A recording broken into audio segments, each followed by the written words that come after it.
The cafe buzzed with life. It was the kind of place where people came to show off their wealth, tucked away behind rows of perfectly trimmed trees and the soft splash of a fountain. The air was warm with the smell of fresh bread and coffee, but not everyone was there to enjoy it.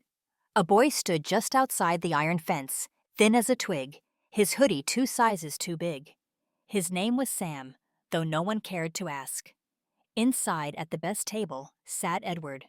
His name was known everywhere: powerful, wealthy, untouchable. At 72, his shoulders still carried the weight of the empire he'd built from nothing. His wife Clara sat across from him. She was young, too beautiful, and too cold. She twirled a diamond bracelet around her wrist, her eyes glued to her phone, barely noticing Edward as he spoke. Sam's stomach ached. His eyes darted to Edward's table, to the untouched bowl of soup and the thick slice of bread beside it. He knew hunger too well, the kind that gnawed at you until you felt hollow. But just as his feet shuffled closer, something strange happened.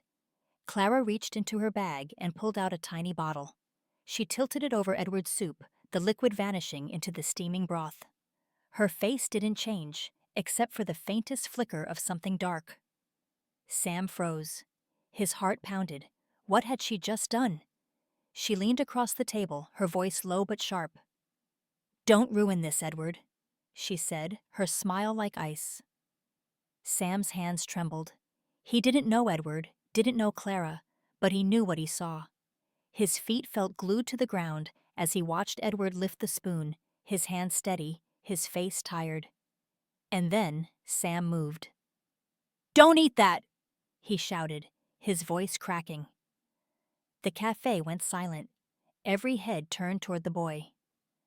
Edward froze, the spoon inches from his lips.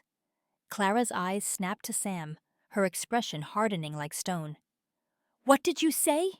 she hissed. "She put something in your soup," Sam said, his voice shaky but loud enough. "I saw her." Edward set the spoon down. His eyes moved from the boy to his wife. "Clara, what is this?" She laughed, sharp and empty. "He's lying. Look at him. He's just a filthy street rat trying to get attention." But Sam didn't move. "I'm not lying. I saw her. She doesn't want you to know." His voice wavered, but his eyes never left Edward.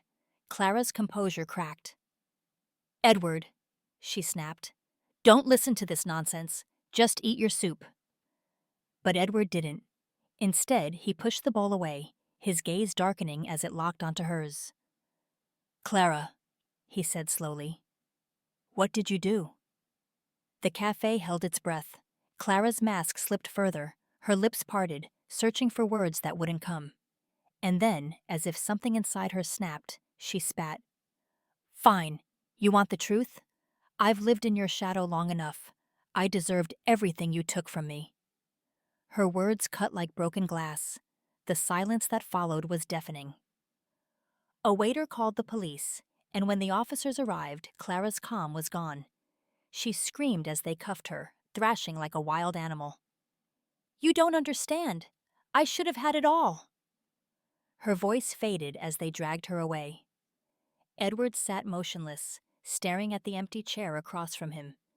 His hands shook as he finally turned to Sam. "Why did you do that?" he asked softly. Sam hesitated. I couldn't just let it happen," he whispered. "I don't like seeing people get hurt." Edward nodded, his eyes glistening. "Most people wouldn't have said anything. They would have walked away." He paused, studying the boy, seeing him for the first time. "How long have you been out here?" Sam shrugged, looking down. "A while." Edward reached for his phone. "Wait here," he said, stepping aside to make a call. Sam's stomach twisted with fear. Was he in trouble? But when Edward returned, his voice was gentle. "Help is coming," he said. "A warm bed, some food. And if you'll let me, I'd like to do more." Sam blinked, unsure how to respond. "I didn't do it for that," he said quietly. "I know." Edward replied. That's why I want to help. For the first time in years, Sam felt something stir in his chest. It wasn't hunger or fear, but hope. Edward placed a hand on his shoulder, firm but kind. You changed my story today, Sam, he said. Let me help change yours.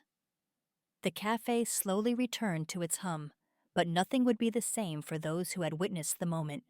A boy who had nothing gave everything to save a stranger, and in doing so, reminded everyone of the power of courage, even when the world seems too big to face.